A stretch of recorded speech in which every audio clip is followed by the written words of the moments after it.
जे ओ से क्या संबंध है आपका? जोसेफ मैलिन। हाँ, ठीक है।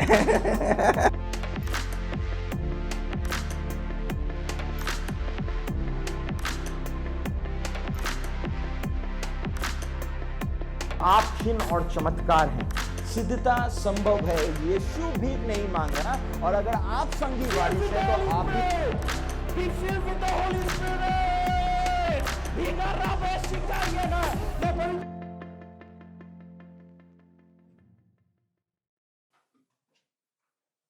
अभी जब हम लोगों ने लिखना शुरू किया तो हमको कॉमन चीज क्या मिलता है? बस इतने लोगों में कि हम डरपोक हैं, हमारे अंदर क्रोध का स्वभाव है, हमारे अंदर शंका का स्वभाव है, हम परमेश्वर के पुत्र के जैसा हमको अनुभव नहीं होता है।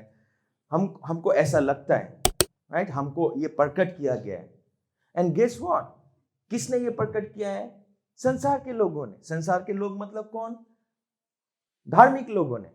क्या आप अच्छे नहीं हैं? आपके अंदर बुरा स्वभाव है, आप कुछ नहीं कर सकते हैं, और ये क्या है? आपके दिमाग में ठूस दिया गया है। तो होता क्या है, जब भी आप परमेश्वर के भवन में आते हैं, आप रिकॉग्नाइज ही नहीं करते अपने आप को कि आप हैं कौन।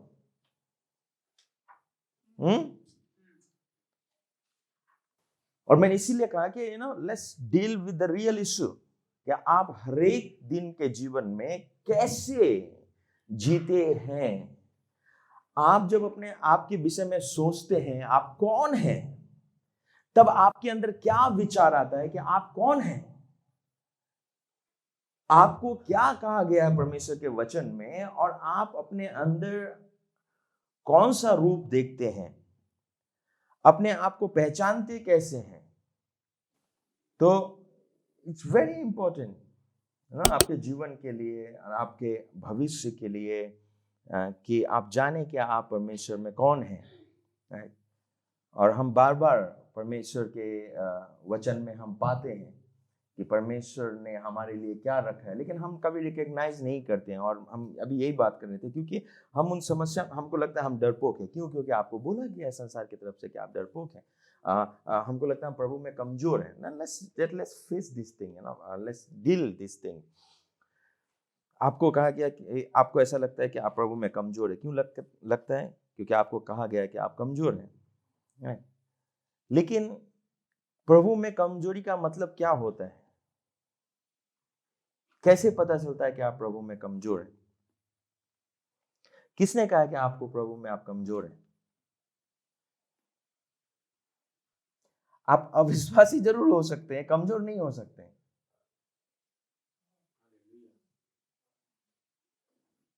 ठीक है? तो मैं क्या बोल रहा हूं? आप अविश्वासी जरूर हो सकते हैं, लेकिन कमजोर नहीं हो सकते प्रभु में। यानी तो आप प्रभु में पूरी तरीके से हैं, और यानी तो आप नहीं हैं। यानी तो आप प्रभु में हैं और मजबूत हैं, और यानी तो आप है ही नहीं, कमजोर नहीं होता है। परमेश्वर का वचन कहता है कि बुद्धिमान है वो व्यक्ति जिसने अपना घर चट्टान पर बनाया है। अगर आप यीशु मसीह पे विश्वास करते हैं तो आपका घर चट्टान पर बना है, और अगर आपका घर चट्टान पे बना है तो आप मजबूत हैं। ठीक है? तो वो नहीं है कि मैं बहुत कमजोर हूं, नहीं हो सकता है। यानी तो आपका घर चट्टान पे नहीं बना है, और अगर चट्टान पे नहीं बना है तो बाकी तो भूल जाओ, उद्धार भी आपको नहीं मिलने वाले हैं। उद्धार भी आपका नहीं है। लेकिन अगर आप सोचते हैं कि उद्धार आपका है, तो इसका मतलब आपका घर चट्टान पे बना हुआ है। अगर चट्टान पे बना हुआ है तो फिर आप कमजोर नहीं है। और इन्हीं बातों को हम डील कर रहे हैं अपने जीवन में। और आज के सुबह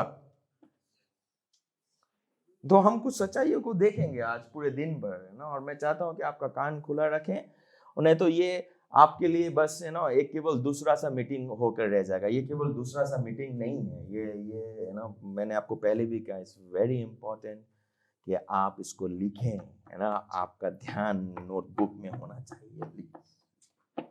ये क्या लिखे हैं? यही जो मैं आपको बता रहा हूँ। These things are very important. You should right, keep writing, क्योंकि जो आप सुनते, विश्वास सुनने से आता है और सुनना मसीह के वचन से होता है। और जब आप सुनकर लिखते हैं तो आप न केवल सुन रहे हैं जिससे विश्वास जागृत होता है, लेकिन आप अपने दिमाग में छाप छोड़ रहे हैं ताकि आप कभी नहीं भूलें। आप यहीं पर हैं? हम अगर बाइबल को खोलें तो हमारे लिए परमेश्वर ने बहुत सारे नाम रखे हैं। हम मसीह के दुल्हन हैं, हम उसके बेटे हैं, हम उसके दास हैं। दास वो क्या दास? क्या दास? उसके सेवक हैं, मनुष्य के सेवक हैं, उसके बेटे हैं। तो हमारे पास में बहुत सारा नाम है। हमको चर्च बोला गया है, हमको दुल्हन बोला गया है, हमको बेटा बोला गया है, हमको भेड़ बोला गया है ना। तो हमारा बहुत सारा नाम है, लेकिन इन नामों के पीछे एक रहस्य छुपा हुआ है जो हमको जानना बहुत जरूरी है, और ये हमारी पहचान है। इसीलिए मैं बहुत दिन से कह रहा था कि आपको जानना होगा कि मसीह में हम कौन हैं। इसीलिए आपको जानना होगा कि आपका जो रियल आप कौन है, मसीह में आपकी पहचान क्या है, और ये जानना बहुत जरूरी है आपके लिए, राइट? इसीलिए मैं आप लोग को बार बार बोला था, ऐसे important meeting, don't miss it out, don't miss. और मेरा कहने का मतलब यही था, ताकि आप नहीं चुकें और जाने आपकी सच्चाई क्या है। और ये क्योंकि ये आत्मिक सच्चाई है तो आंखों से दिखती नहीं है आपको, right? You can not actually measure और टच और सेंस इट। आपको कुछ आप ना उसको नाप सकते हैं, ना छू सकते हैं, और ना देख सकते हैं। तो इसको आप मतलब अपने शरीर से अनुभव नहीं कर सकते कि आप कौन है। तो उसके लिए क्या करना पड़ेगा? परमेश्वर का वचन बताता है, उसका वचन आत्मा और जीवन है, राइट? तो उसके वचन को ध्यान से आपको देखना पड़ेगा, क्योंकि उसका वचन आत्मा है, तो ये आत्मिक बातों का प्रकाशन आपको देती है। बाइबल जो है वो आत्मिक है, तो जब वो आपसे बात करेगी तो आपकी सच्चाइयों को प्रकट करेगी, जो कि आत्मिक है, जिसको आप अनुभव नहीं कर सकते हैं अपने शरीर से। समझ रहे हैं आप यहीं पर हैं सुबह, ना? तो ना आप उसको ऐसे अनुभव नहीं कर सकते। अनुभव करने के लिए क्या होना चाहिए? परमेश्वर का वचन आपके साथ में होना चाहिए। ये सच्चाई है आपकी, जो आपको जिम्मेदारी की ओर बढ़ाती है। सुबह यहीं पर हैं आप? ओके, सो आपको पता है कि जब एक कुत्ता जन्म देता है, राइट, तो क्या चीज को जन्म देगा? कुत्ते को जन्म। कोई शक है इसमें आप लोगों को? मुझे लगा कि शक है, आप बोल रहे हैं कि कहीं घो घो घो। कुत्ता जब जन्म देने जाएगी तो क्या जन्म देगी? कुत्ते को, पपी को जन्म देगी, राइट? अगर घोड़ा जन्म देने जाएगी तो गधे को जन्म देगी? किसको जन्म? घोड़े को जन्म देगी, राइट? मनुष्य एक जब डिलीवरी रूम में एक महिला जाती है तो किसको जन्म देती है? तो एक मनुष्य को जन्म देता है, राइट? मैं आपको 100% कह सकता हूं एक बात के लिए कि अगर परमेश्वर चाह रहा था कि वो किसी को जन्म दे तो वो परमेश्वर को छोड़ और कोई दूसरा चीज जन्म नहीं दे सकता था, right? That was the confirm thing. ठीक जैसे ही जानवर को जन्म देती है, इंसान एक मनुष्य को, इंसान को जन्म देता है, ठीक वैसे ही अगर परमेश्वर चाह रहा था कि वो जन्म दे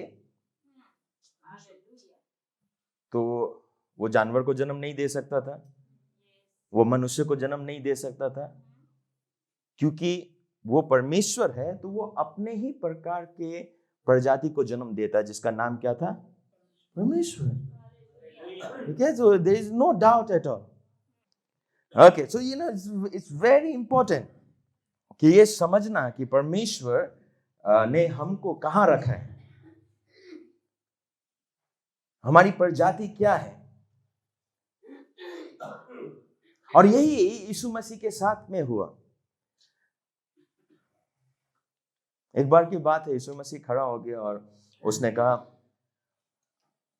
कि मैं वही रोटी हूं जो तुम्हारे बाप दादाओं ने जंगल में खाया था। मैं अब्राहम से भी बड़ा हूं। अब्राहम, इससे पहले कि अब्राहम था, मैं था।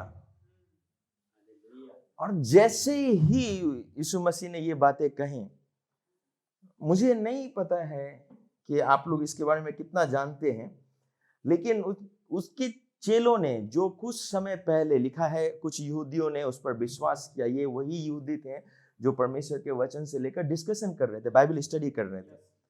और ये बाइबल स्टडी करते करते जब यीशु मसीह ने कहा कि मैं तुम्हारे अब्राहम से पहले था और तुम्हारे बाप दादाओं ने जो मन्ना खाई वो मन्ना मैं ही था, उनको गुस्सा आ गया। वही चेले जिन चेलों ने यीशु मसीह पर भरोसा किया था, यीशु मसीह पर विश्वास किया था, तो वो चेलों ने पत्थर उठाई और पत्थर उठाकर मारना शुरू किया। यीशु मसीह ने कहा, रुक जाओ, रुको। और फिर यीशु मसीह ने उनसे पूछा, तुम मुझे पत्थर क्यों मारते हो अगर मैं सही काम करता हूं? तो लोगों ने कहा कि हम लोग तुम्हें सही काम के लिए पत्थर नहीं मार रहे हैं। ठीक है, तो यीशु मसीह का एक प्रश्न था, मैं चाहता हूं कि आप सब सुने उस प्रश्न को। मेरे साथ में निकालेंगे यूहन्ना की पुस्तक, यूहन्ना 10 उसके 34 से लेकर हम 36 तक पढ़ेंगे। ठीक है, यूहन्ना 10 उसका 34 से लेकर हम 36 तक इस पद को पढ़ेंगे। यूहन्ना 10 पद 34 से 36 तक। जॉन 10:34 to 36 लिखा है, यीशु ने उन्हें उत्तर दिया, क्या तुम्हारी व्यवस्था में नहीं लिखा कि मैंने कहा तुम ईश्वर हो? यदि उसने उन्हें ईश्वर कहा जिनके पास परमेश्वर का वचन पहुंचा और पवित्र शास्त्र की बातें लोप नहीं हो सकती, तो जिसे पिता ने पवित्र ठहरा कर जगत में भेजा है, तुम उससे कहते हो कि तू निंदा करता है। इसीलिए मैंने कहा मैं परमेश्वर का पुत्र हूं। मैं चाहता हूं इसको जाके 35 को वापस पढ़ो। क्या लिखा है 35 में? लिखा है, यदि उसने कहा, ये यीशु मसीह का सवाल था कि तुम मुझे पत्थर मारने से पहले एक बात बता दो कि तुम्हारे पुस्तक में लिखा है, यदि उसने उन्हें ईश्वर कहा जिनके पास परमेश्वर का वचन पहुंचा, और आगे क्या लिखा हुआ है? वचन पहुंचा, तो जिसे पिता ने पवित्र ठहरा के जगत में भेजा है, तुम उसे क्यों कहते कि तू निंदा करता है? ना आपने ब्रैकेट में कुछ देखा होगा 35 में, right? Let's focus on that. लिखा हुआ है ब्रैकेट में, और पवित्र शास्त्र की बात लोप नहीं हो सकती है। इंग्लिश में लिखा हुआ है, and the scripture can not be broken. क्योंकि उस समय ब्रैकेट में जो लिखी हुई बात है उसका क्या मतलब था, तात्पर्य क्या था? कि जो बातें परमेश्वर ने बहुत साल पहले बोली उन लोगों को, जो लोग केवल एक मनुष्य थे, जिनके पास में परमेश्वर का वचन पहुंचा, जिनके पास में व्यवस्था पहुंचा, और यह व्यवस्था क्या कहती है कि मैंने तुमसे कहा कि तुम ईश्वर हो। हालेलुया। और यीशु मसीह अपने बारे में बात कर रहा था, तो यीशु मसीह का कहने का क्या मतलब था? जब एक मनुष्य के पास में वचन पहुंचा और वचन उसको ईश्वर कहता है, तो मैं अगर पिता की ओर से आया हूं तो मैं क्यों नहीं कह सकता हूं कि मैं परमेश्वर का पुत्र हूं? और ये रहस्य किसी को उस समय नहीं समझ में आ रहा था, और हम आज शाम तक इस रहस्य के बारे में हम इसको समझेंगे। लेकिन इट्स वेरी इंटरेस्टिंग कैसे परमेश्वर का वचन हमसे बातें करता है। 34 में जाओ, क्या लिखा हुआ है? यीशु ने उन्हें उत्तर दिया, क्या तुम्हारी व्यवस्था में नहीं लिखा कि मैंने कहा तुम ईश्वर हो? व्यवस्था के पुस्तक में लिखा गया है कि तुम ईश्वर हो। यहां पे लिखा है कि व्यवस्था में लिखा है कि तुम ईश्वर हो, राइट? कहां पे लिखा है? ना, व्यवस्था की पुस्तक अब लोप हो चुकी है, व्यवस्था पूरी हो चुकी है। तो यीशु मसीह कहता है कि व्यवस्था की पुस्तक में लिखा है तुम ईश्वर हो। तो क्या बोलना चाह रहा था? काश हम समझ जाए, हम कभी हारा हुआ जीवन नहीं जिएंगे। समझ रहे हैं आप ये बात?